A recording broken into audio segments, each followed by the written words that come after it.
The crossbow bolt stuck into the wooden stairs reminded Carl of the arrow that was said to have hit Achilles' heel. But who was the intended Achilles this time?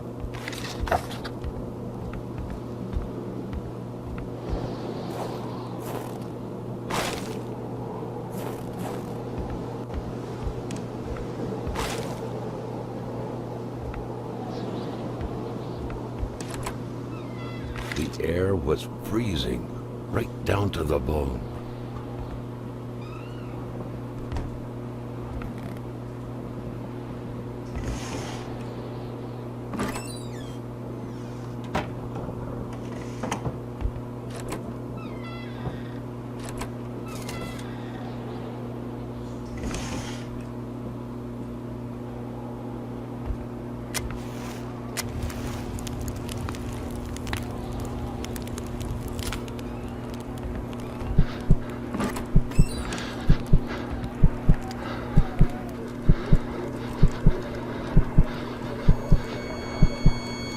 Felt a cool, tingling sensation in his back.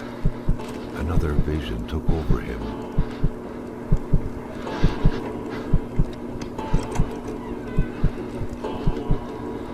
Something was hidden under the stairs.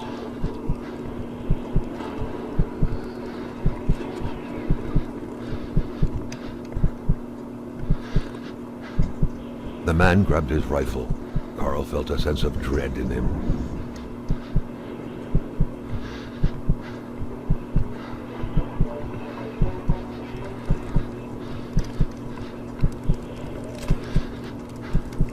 Perhaps their spousal relationship had been cooling down lately.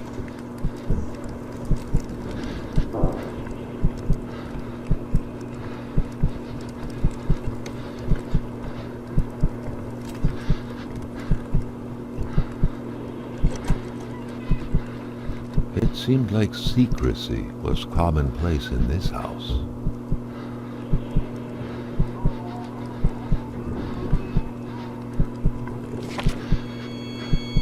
The vision's veil was lifted, and he was back to reality.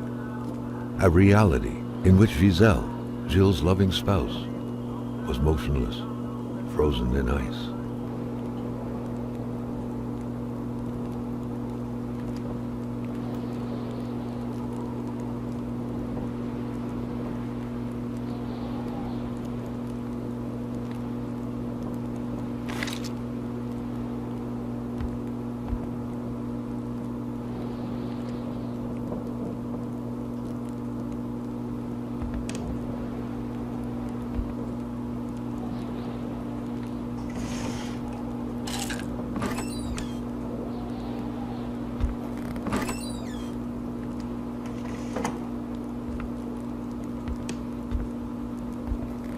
Looks like the holes in that puzzle are there to stay.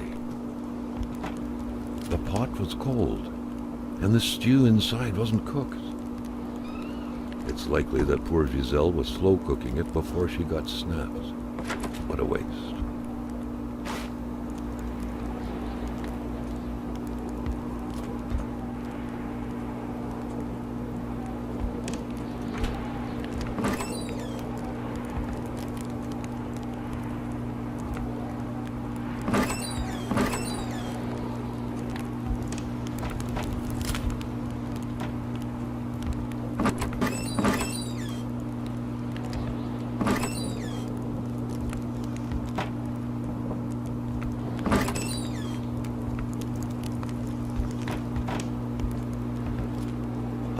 Moving. What a pleasant activity. Of course, you'll find the record player only to find the records weeks later in some random box.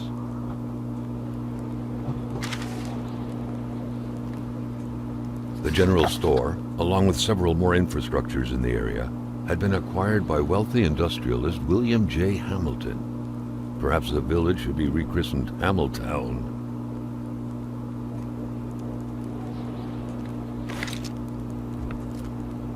It felt like old people were all these walls could see for years.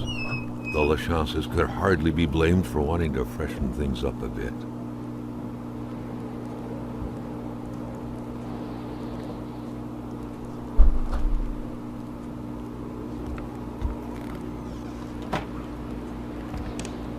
Carl had seen that kind of safe before.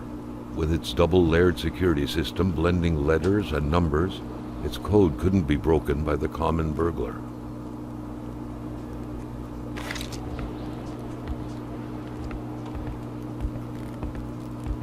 What a mess! Clearly, there was some major revamping work underway here. The place looked barely habitable.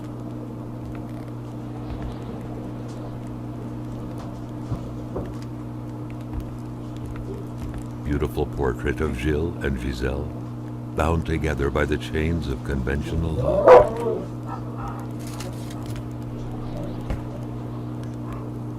The cross looked after a marriage's well-being and served as a motivator to uphold the priest's sermons calling for more little worshippers on one hand and cautioning against guilty pleasures on the other. Indeed, the Lachances were still part of the God-fearing generation. A nice white coating would restore the room to its charm of olden days.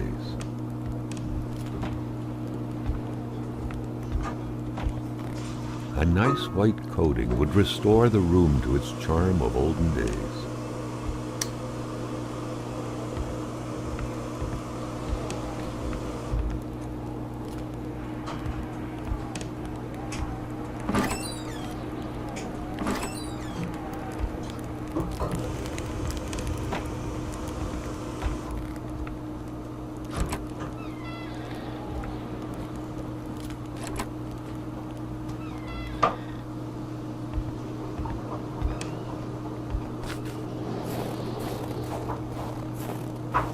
Carl was used to strange phenomena, but a chunk of ice like this, as if an iceberg came out of the ground, that was a first.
It was a classic Canadian house, except for the absent horde of kids that would normally be swarming about.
The couple radiated something akin to lightheartedness, to freedom.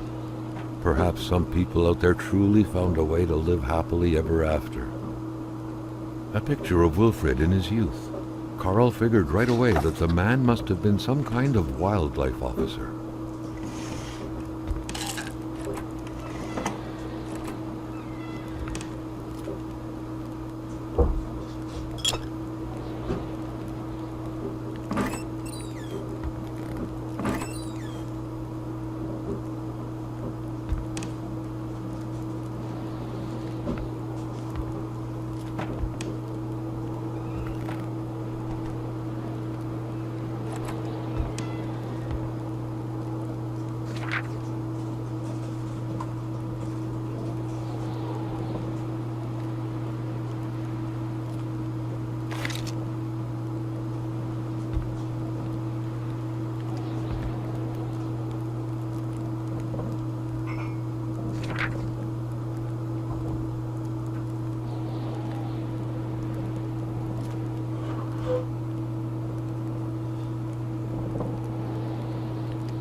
All manners of clothing were gone, as if the Rois drove out of town with their closet in tow.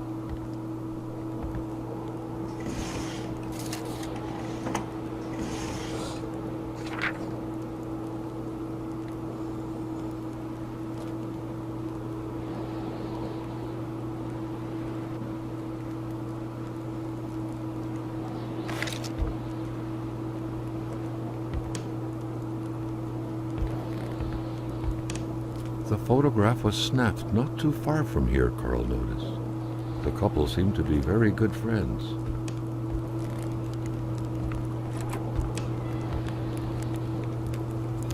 Simone de Beauvoir, Claude Lévi-Strauss, Hannah Arendt, Roland Barthes.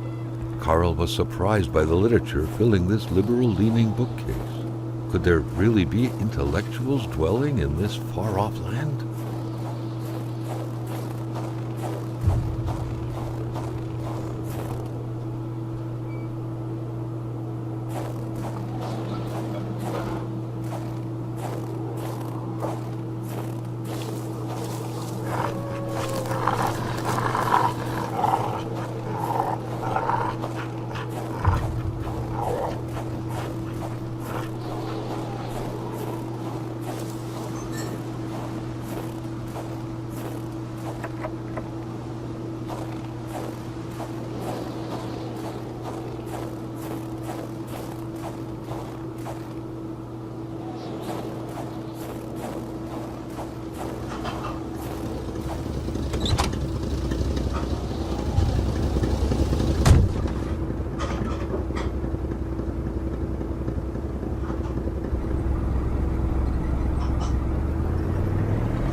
What was even the point of locking your door if everyone hid their key in the same place? Carl was starting to feel like his investigator life lacked challenge. The house smelled like incense, the kind that reminds you of the good Lord, of peace.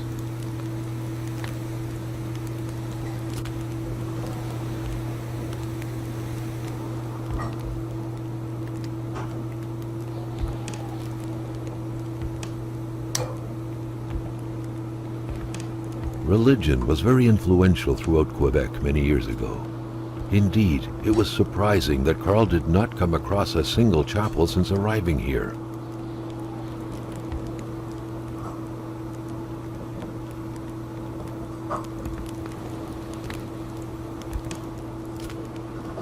good Paul VI, appearing papal.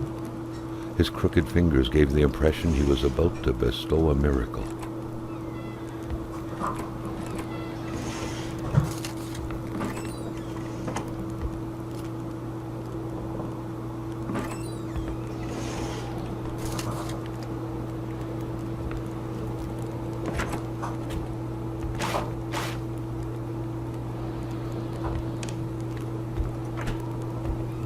The perfect cookie-cutter Catholic family, most likely attending church every Sunday.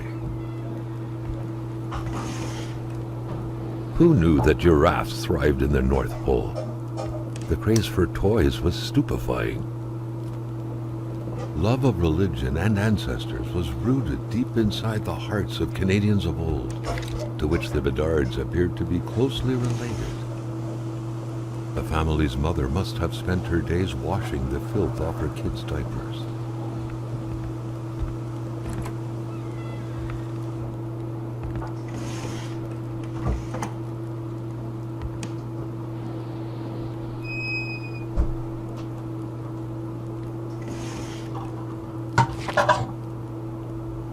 Jean had been the closest man in the village to William Hamilton, otherwise known as Uncle Willie.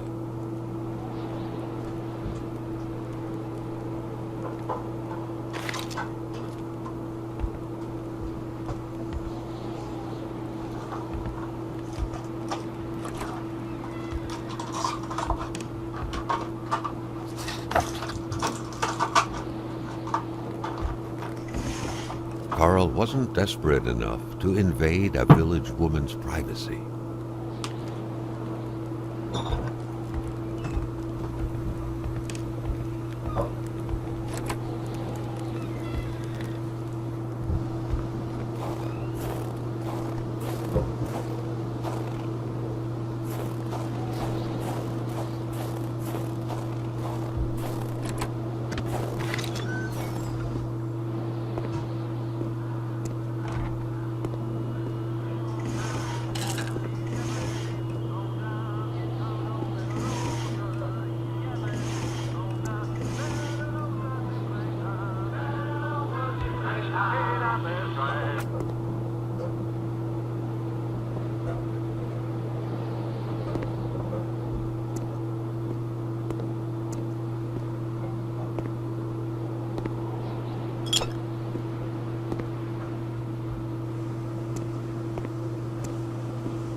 A true Catholic always strives to keep lowly temptations at bay.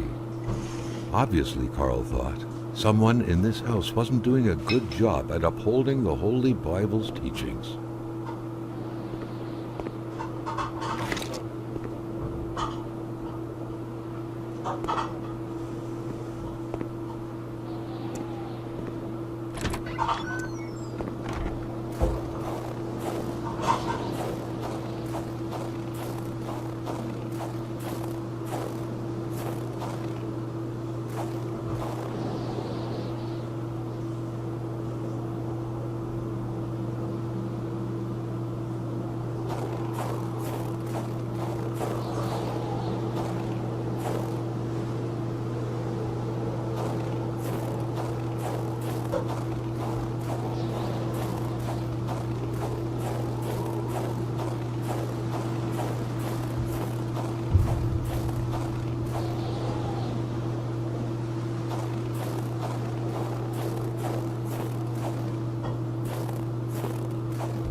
There should be a law forbidding doctors from falling sick.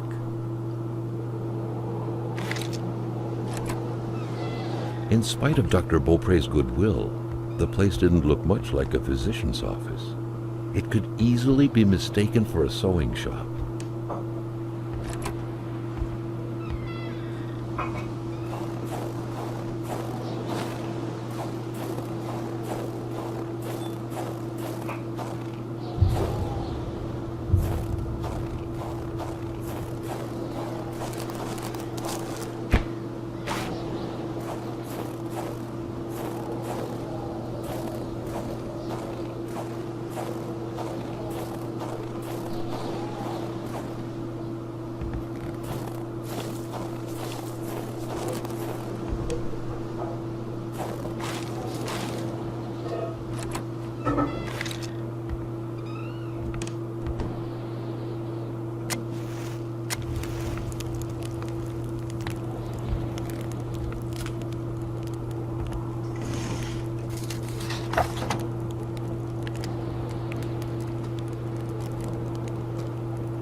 For the one-eyed, or for other vision problems, the eye patch was the way to go.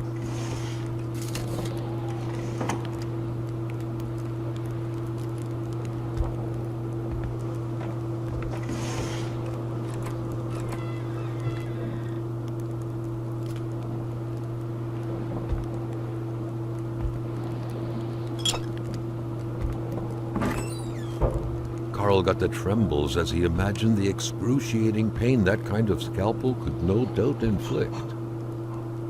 Within these miserable walls, patients probably felt more like in a slaughterhouse than in a doctor's office. Someone had lost a few liters of blood here.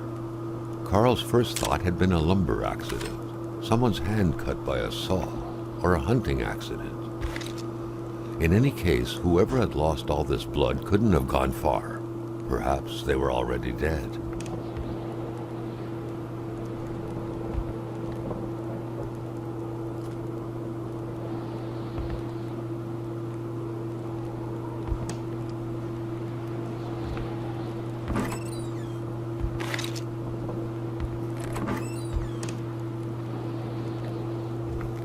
A chamber pot. Fortunately for Carl, inspecting it wouldn't further this particular investigation. A communist manifesto. Only a few years ago, this type of allegiance meant prison time. And even at present, the Western world was very wary of the Soviet threat. Why would the doctor own such a book?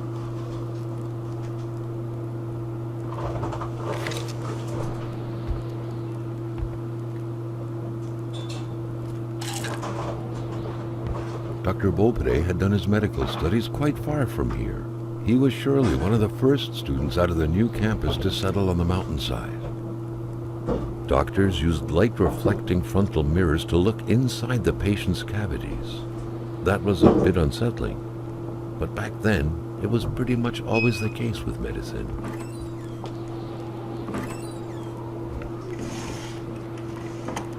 The injured could be recognized by the large stains of red, an informal nickname given to Merbromen, smudged all over their injuries.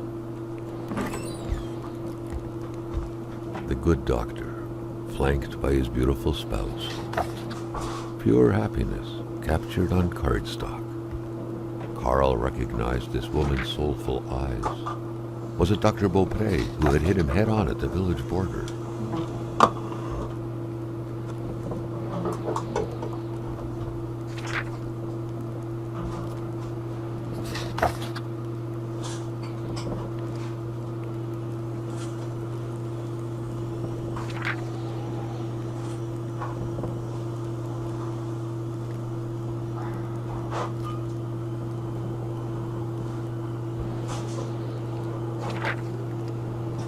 There was no doubt that the doctor and Hamilton knew each other very well.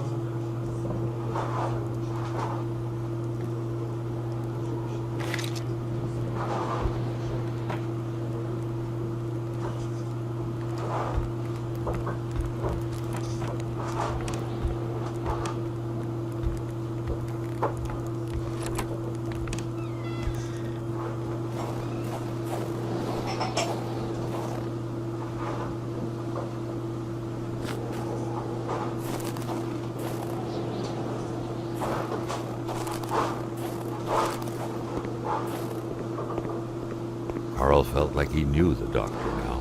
His belongings had spoken lengths about him. But what Carl had heard worried him.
Przeciwstaw się nurtowi czasu, odkryj pochodzenie zegarków yokai, poznaj zamierzchłych bohaterów i razem stawcie czoła ciemności. Czekają na ciebie 3 wielkie miasta oraz mnóstwo słodkich, ale psotnych yokai.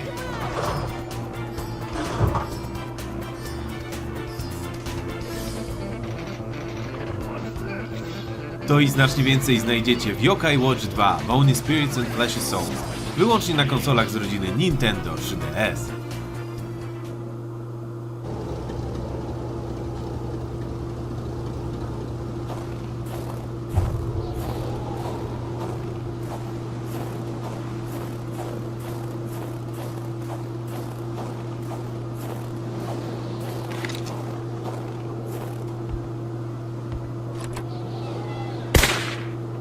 Oh, mon bonhomme!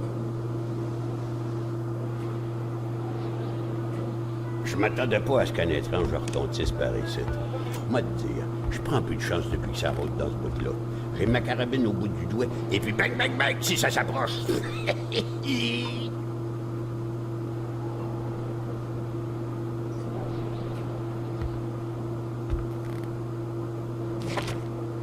Vois-tu le livre, là? C'est le Wendigo. Ouais, le Wendigo. Un guerrier qui devient un loup pour se venger de sa grosse peine.